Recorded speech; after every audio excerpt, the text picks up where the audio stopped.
इदम श्री सद्गुरुवे नमः। जन्म शताब्दी पुस्तक माला 92 डे 11। परिष्कृत मना स्थिति ही स्वर्ग है। परम पूज्य गुरुदेव वंदे मां। हमें एक ऐसे स्वर्ग की ओर ले जा रहे हैं जिसमें मरने की आवश्यकता नहीं है, जीते जी स्वर्ग प्राप्त हो जाएगा। और अगर जीवन में गुरु आ गया ना, तो स्वर्ग के दरवाजे खुल जाते हैं, बशर्ते हम उस गुरु तत्व को एक दिव्य ऊर्जा माने और उनके जीवन को देखें कि उन्होंने क्या जीवन जिया, कैसा जीवन जिया, प्रमाणिक जीवन जिया। तो उन्होंने जो प्रमाणिक प्रमाणिक जीवन जिया, वो उन्होंने किन भावनाओं के आधार पर दिया, और फिर गुरु का कहना मानना शुरू कर दें। बस गुरु का कहना मानने मात्र से स्वर्ग स्वर्ग आपके दरवाजे खुल जाते हैं। कौन सा दरवाजा? ये दरवाजा कहाँ है? ये दरवाजा कहीं बाहर नहीं है। ऐसा नहीं है कि मुझे 100 कदम चलना है, फिर एक दरवाजा आएगा, फिर वो खुल जाएगा, फिर वो बहुत खूबसूरत होगा, उसमें प्रकाश ही प्रकाश होगा, और फिर उस प्रकाश के पीछे इंद्र जी बैठे होंगे और अप्सराएं नाच रही होंगी, ऐसा वाला। या फिर शराब बहरी होगी, जो गुरुदेव कल एक्सप्लेनेशन दे रहे थे। अगर ऐसा स्वर्ग है तो इस स्वर्ग की हमको आवश्यकता नहीं है। हम अपने गुरुदेव की संतान है। अगर ऐसा स्वर्ग है तो वाकई इसकी आवश्यकता नहीं है। दरवाजा खुल जाएगा हृदय का, अंतःकरण का। दरवाजा खुल जाएगा भावनाओं का, संवेदनाओं का। दरवाजा खुल जाएगा करुणा का। दरवाजा खुल जाएगा भीतर की ओर देखने का।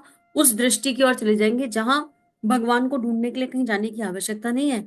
कल गुरुदेव ने हमें भगवान से इंट्रोड्यूस कराया।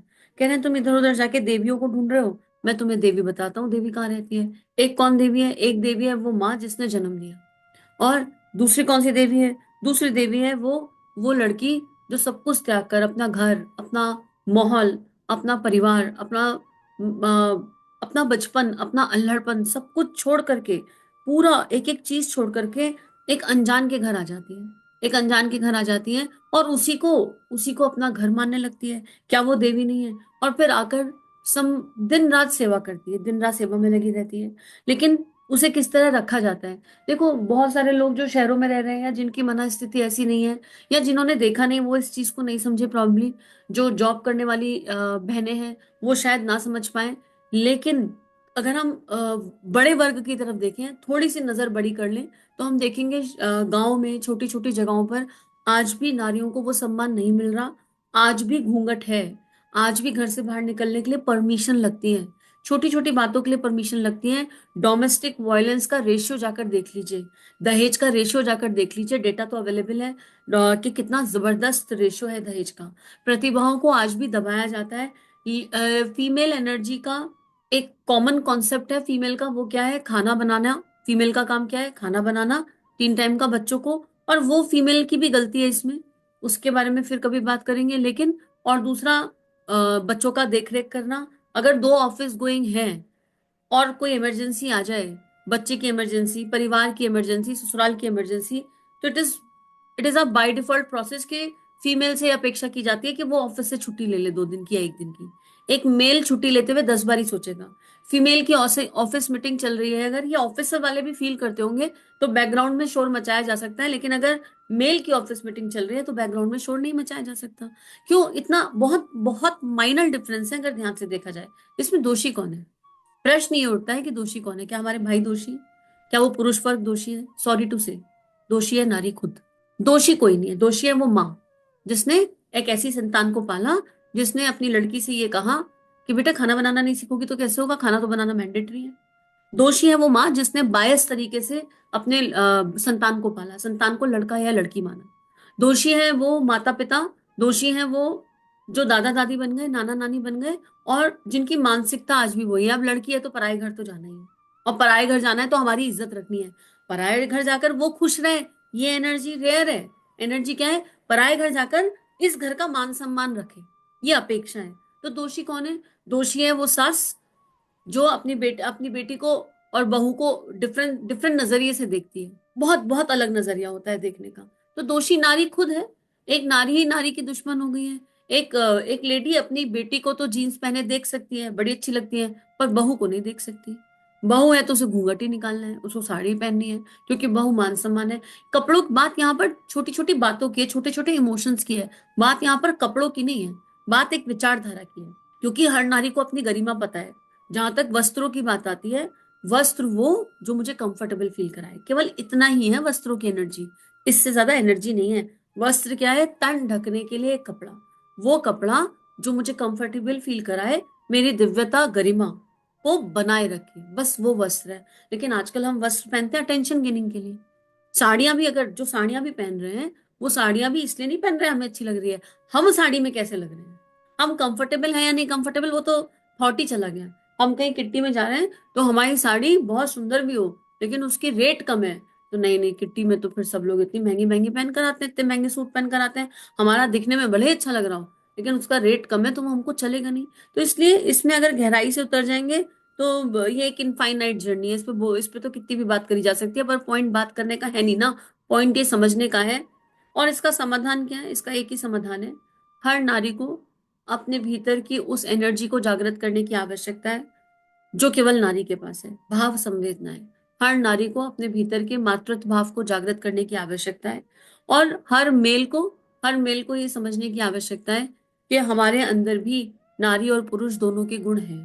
क्योंकि एक एक इंसान कंप्लीट कब होता है, एक इंसान, एक मानव देह तब कंप्लीट होती है जब वो अर्धनारीश्वर रूप में चली जाती है, नहीं तो अर्धनारीश्वर रूप की आवश्यकता नहीं होती। एक मानव तब कंप्लीट होता है। एक नारी अपने अंदर जब पुरुष से कंपैरिजन कर रही है और पुरुष के बराबर चल रही है, तो क्रियाओं के आधार पर बराबर ना चले। बराबर चलने की जो डेफिनेशन है, वो डेफिनेशन ये है, तुम कितना कमाते हो और हम कितना कमाते हैं, ये बराबर चलने की डेफिनेशन थोड़ी ना है। बराबर चलने की दूसरी डेफिनेशन ये है कि तुम वेस्टर्न कपड़े पहनते हो तो हम भी वेस्टर्न पहनेंगे। कभी पुरुषों को देखा साड़ी पहनते हुए? हमने क्यों कॉपी कर लिया? भाई कॉपी करना था तो वो भी कर सकते थे। हाँ, आजकल लंबे बाल कॉपी करे जा रहे हैं बराबर चलने की डेफिनेशन में। भाई लोग लंबे बाल लगने लगे, चोटी रखने लगे और उसमें बड़ा प्रसन्न फील करते हैं। चलो ठीक है, लेकिन बाल अहंकार का प्रतीक होता है, जितना बढ़ा लोगे उतना अहम बढ़ जाएगा। विचार करने की बात है।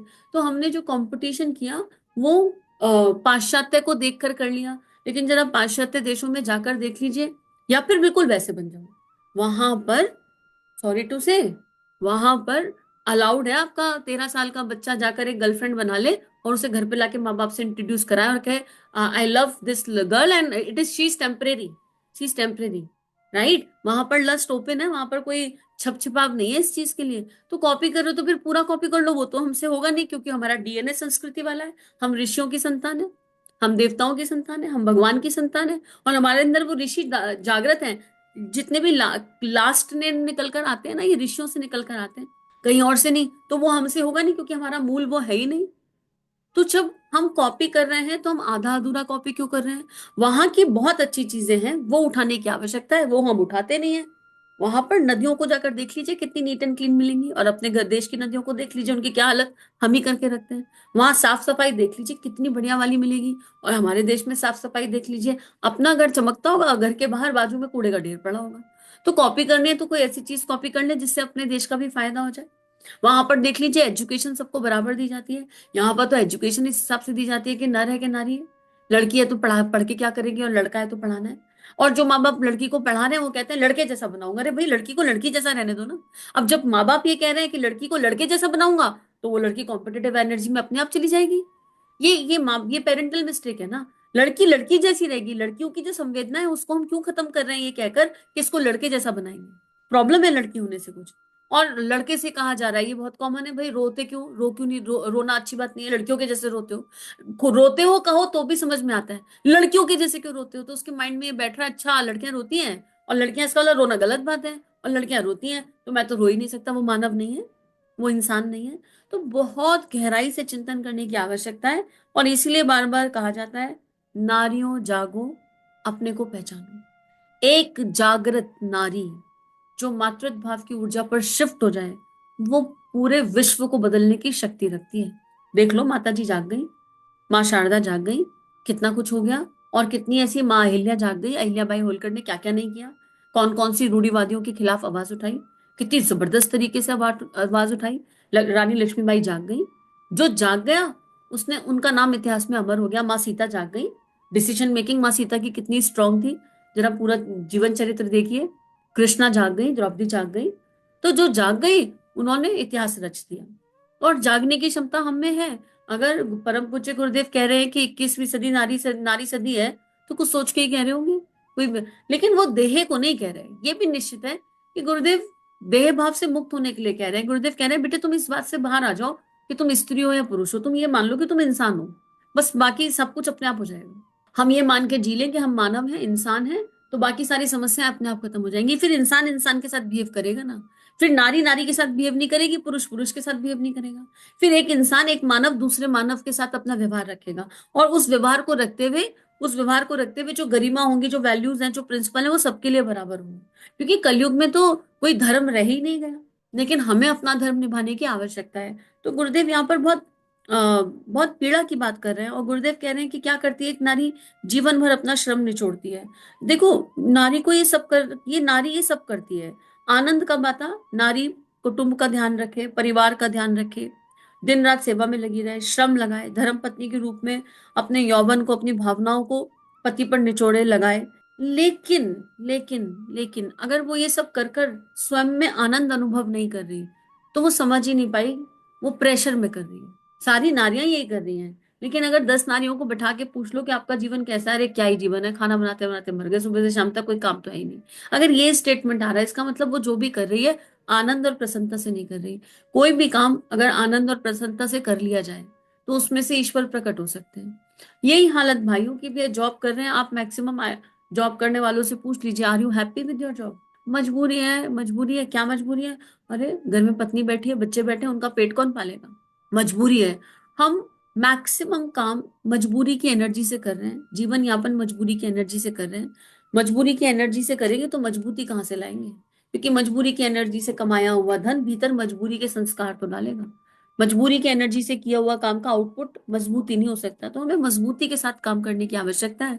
मजबूत कौन होगा? मजबूत वही होगा जो अध्यात्म को समझ लेगा, अध्यात्म को जान लेगा, आत्मा की निकटता के पास आ जाएगा। उसके बिना मजबूती संभव नहीं है, पॉसिबल ही नहीं है। क्यों पॉसिबल नहीं है? क्योंकि अभी तो हम अपनी भावनाओं के आगे हार जाते हैं, रोने लग जाते हैं, छोटी छोटी बातों पर गुस्सा आ जाता है, हमें इरिटेशन हो जाती हैं, और कंप्लेनिंग मोड में रहते हैं।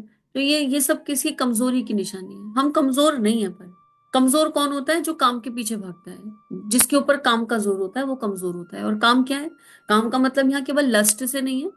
काम मतलब हर चीज, हर चीज बिल्कुल जो ओवर है, जो बैलेंस से बाहर है, वो वासना में आ जाती है। कमजोर के पीछे काम छुपा बैठा है। या तो कमजोर है और फिर दूसरी एनर्जी पे, या कामचोर है। दो चीजें हैं ये जो हमें बिल्कुल माइनस में ले जा रही है।